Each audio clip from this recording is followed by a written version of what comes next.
Hi guys, my name is Jan Bartkovic. I'm a story designer for The Witcher, and today we're going to tell you a little bit about future installments of The Witcher 2, especially the Xbox 360 version and 2.0 for the PC. We have 3 bits of gameplay for you, and we're going to tell you a little bit about our philosophy behind bringing The Witcher to Xbox 360. As you all know, it was a PC exclusive so far. It was made with PCs in mind, and it was a game with no multiplayer whatsoever. And it's like a really story-driven game, but it's still right now sold around 1 million on PC alone, and that's why we believe it's a good thing that people still believe in those really complex stories and having that sort of experience. And right now we want to bring this mature, complex story, and I'm talking mature not in terms of just violence and bloodshed, but this emotionally draining choices and big consequences of what you do in the game. We want to bring that to Xbox 360, and the thing is, it's an adaptation for 360 for us, and it's not a port. And what do we mean by not a port? We want to take advantage of everything the console has. Of course, you have to avoid some shortcomings, but at the same time, we want to really push the controls a little more. So we revamped the camera. The controls will have that whole Witcher fight complexity will be at your fingertips with a 360 controller. We've had its support for the pad for the PC, but now we revamped a lot of that stuff. And of course, we're keeping the mature and really complex story experience there. There's no cutting corners here. It's the main feature of the game. Sometimes even up to 35% of the game takes place in a totally different location based on what you do in the game, who you ally with, and all of those important choices. And it's the first game for our brand new engine, the Red engine, that already delivered the game for a PC, and right now we wanted to have these living communities that are not just props in the background, they're not just, living furniture. These are people who pursue their day-night cycles. They wake up in the morning, go fishing, whatever. You can meet them later in the tavern. We have really lush, big environments, no copy-paste locations here. And the most important is the nonlinear story, and that it can handle all of your choices and, check all these facts. And of course, there's going to be a lot of new content for the Xbox 360 version. Right now, all I can tell you is we're going to be deepening the plot even more with Oscar nominee Tomasz Bogiński is going to be delivering a new CGI stuff that will shine new light on some events depicted in the original Witcher and do a little of the backstory here. And of course, we're going to have a little more content, very story-driven, that we'll announce later on, so that the whole big complex story of the Witcher will be even cooler right now. And this is what we aim for, not holding any punches, and really a big complex story that will have you emotionally driven. So how about I stop talking about it, and Bartek will play an excerpt from Chapter 1 from The Witcher on Xbox 360.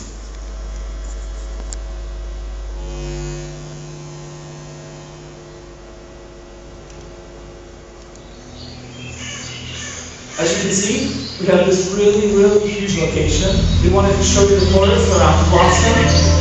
It's dashed with plants, with the trees, and we've managed to implement a lot of really great graphical effects with all the trees falling through the trees.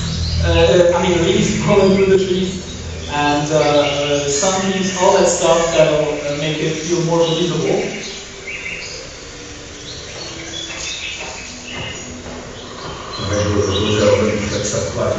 Been there once. What are you talking about? That clearly is a monster lair. Huge horse under a shell on its back.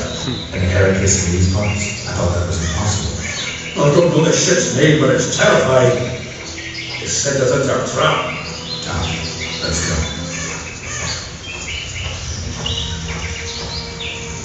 Okay, we're in the middle of Chapter 1 right now. It's part of the quest from Geralt and Zoltan head to the woods to meet Jorvik. Jorvik is an elven bandit / terrorist who will probably just kill us, but we have something he doesn't know, and we want to exchange that information. We want to get him on our side, because he can point us to where the assassin of kings, the guy we're pursuing right now, really is. So, behind the fog in this forest, there's this town of Flotsam, which is like the social hub in this chapter. You can get a lot of quests, side quests, and merchants and craftsmen, so that you can boost up your stats, your gear, craft some new items. And the very important thing is the forest around Flotsam is not only huge and beautiful, but it's like it's the wilds around. is a dangerous place, so there's a lot of monsters. We're here. That creature probes down there. Right where we're supposed to meet your bit. Exactly. Any ideas? I last fought America some time ago. I never had to sway better. Not that I mind. Wait here. What are you? Think me a little prick?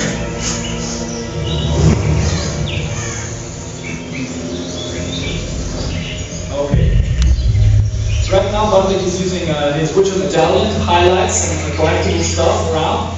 He's picking some herbs he can use later on during the alchemy. He can create some oils and potions used during the battle.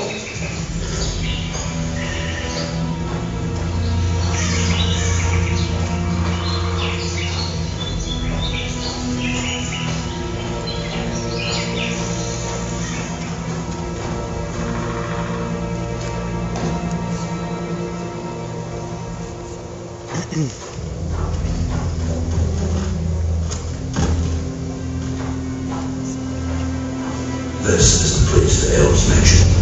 That thing approaching is in my way. I'll leave it to you to get out. Monsters are not my specialty. Shit, you stink.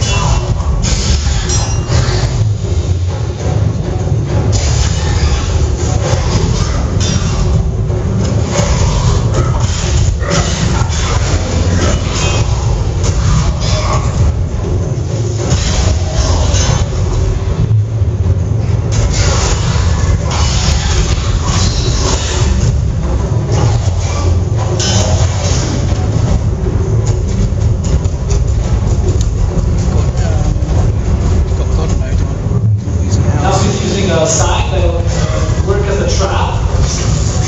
He's got the monster now. If he gets really quick, he can get on his back.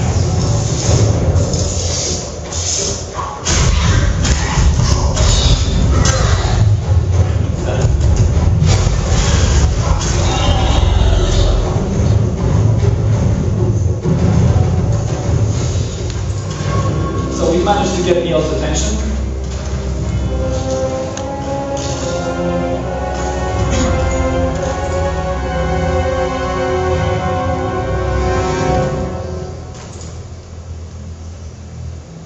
A lovely show, Gwynblade. But tell me, was it worth it?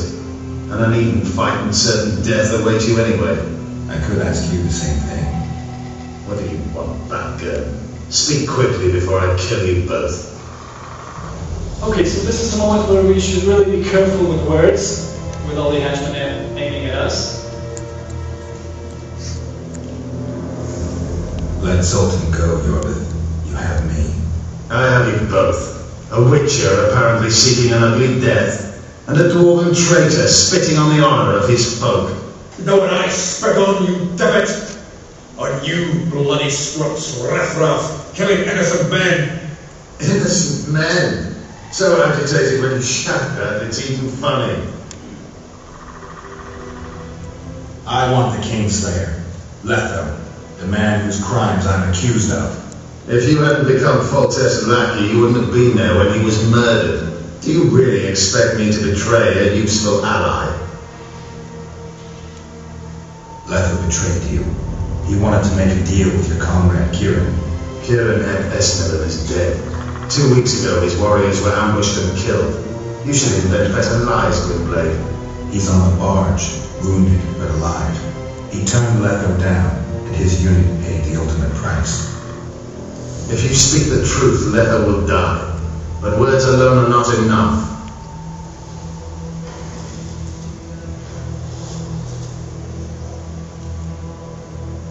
You still trust this assassin? You may be lying. If I'm lying, so did Kieran. We'll investigate it for his sake. We shall see how Letho reacts to your sensational news. Where is he?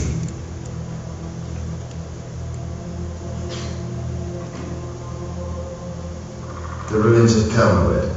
For some reason, he likes the place. My unit will cover us. Ready?